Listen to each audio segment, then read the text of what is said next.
At my own birthday party, my girlfriend said, "I can't post this picture. You look broke," next to me. I just said, "All right." Then I stood up, took the mic, and showed the whole party the before pictures of her I'd been saving. Before I paid for her car, her apartment, and her new face. Not exactly how I planned on spending my 32nd birthday, but here we are. First, some background. I grew up in a working-class family, busted my ass through engineering school on scholarships and part-time jobs, and founded my own tech company in 2017.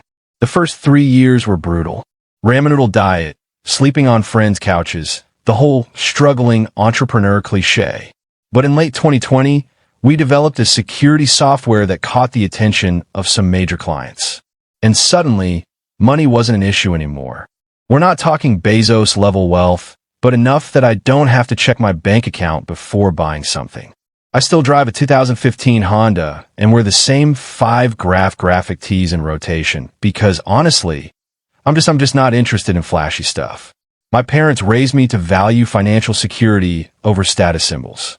I'd rather invest the money or have experiences than walk around with designer labels. I met Tiffany in early 2021 at a charity event. She was working for the nonprofit, hosting it, coordinating donors, and looking absolutely stunning while doing it. What drew me to her was how passionate she was about the children's education initiative they were fundraising for. She spoke eloquently about creating opportunities for kids from underprivileged backgrounds. It resonated with me since I'd been one of those kids who needed scholarships to make it through college. We hit it off immediately. She was beautiful, yes, but also seemed genuinely interested in my story and my company's mission. Our first few months together were amazing. We'd have deep conversations about everything from social inequality to the future of tech. She introduced me to art galleries and fancy restaurants. I showed her my favorite hole-in-the-wall places and got her into sci-fi movies. About 6 months in, around fall 2021, she mentioned she was struggling financially.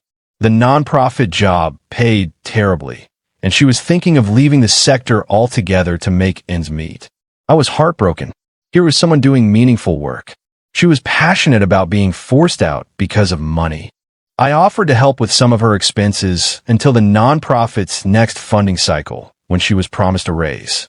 It started small, covering her car payment 1 month when she came up short, helping with rent when her roommate suddenly moved out, all with the understanding that this was temporary support to keep her in the job she loved.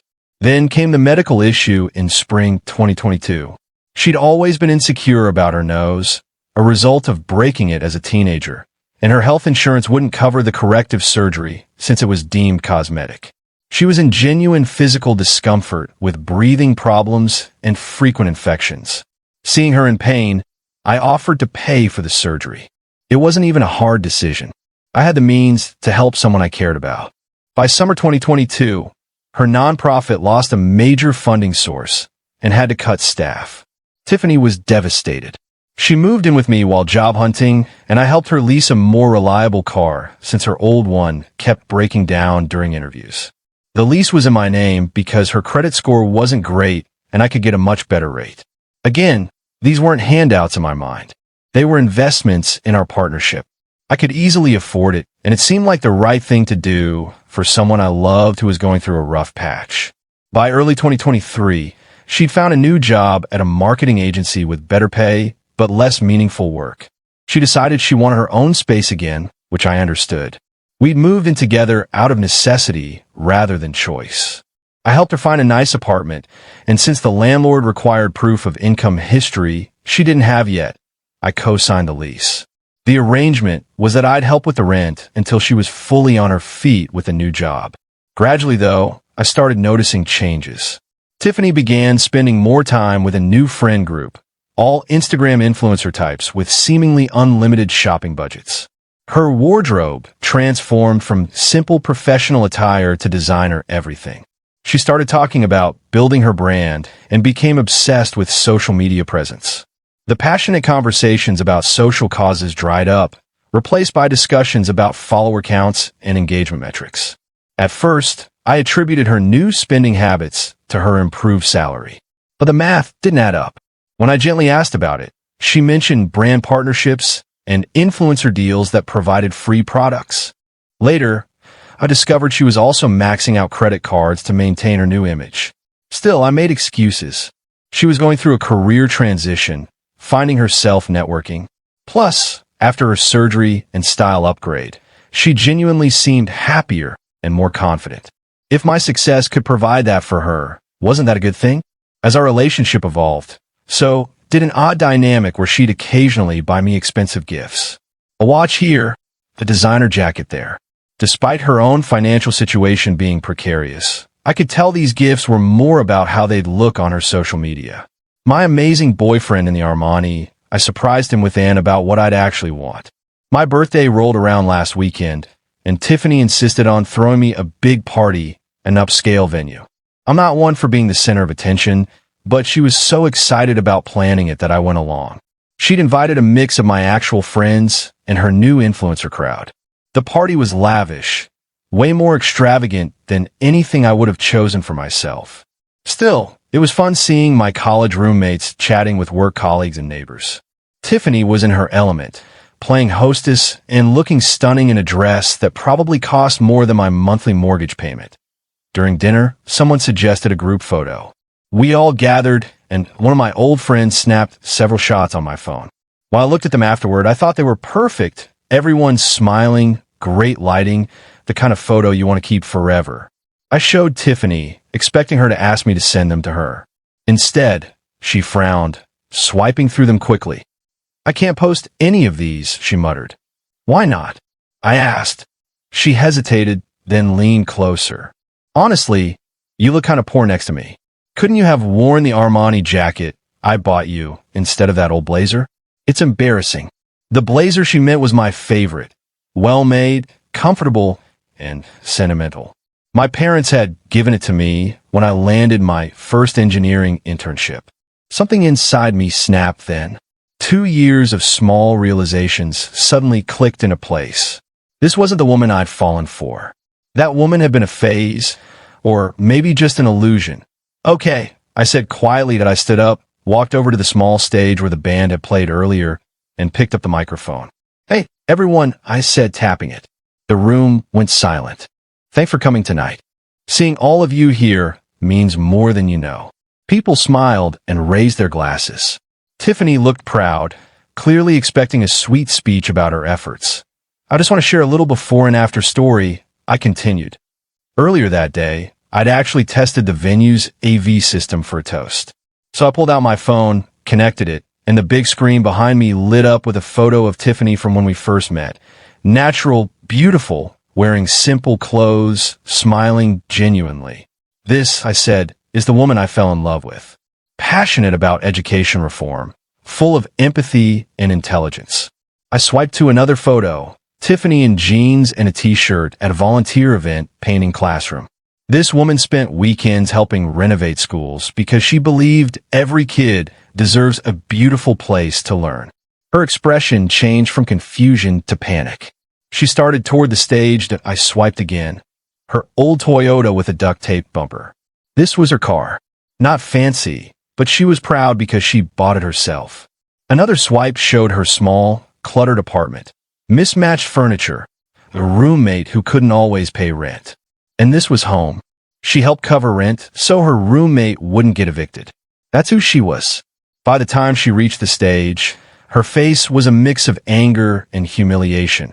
And then came the changes, I said calmly. Photos of her post-surgery, luxury clothes, the new car, the designer apartment, the Instagram selfies, all of it. Here's Tiffany now. Beautiful, stylish, and apparently too embarrassed to be photographed with me because I look poor. The room was dead silent. The irony? I said, "I paid for it all." The nose job, she said, was medical, 20 grand. The car lease, 800 a month. The apartment, 2,400.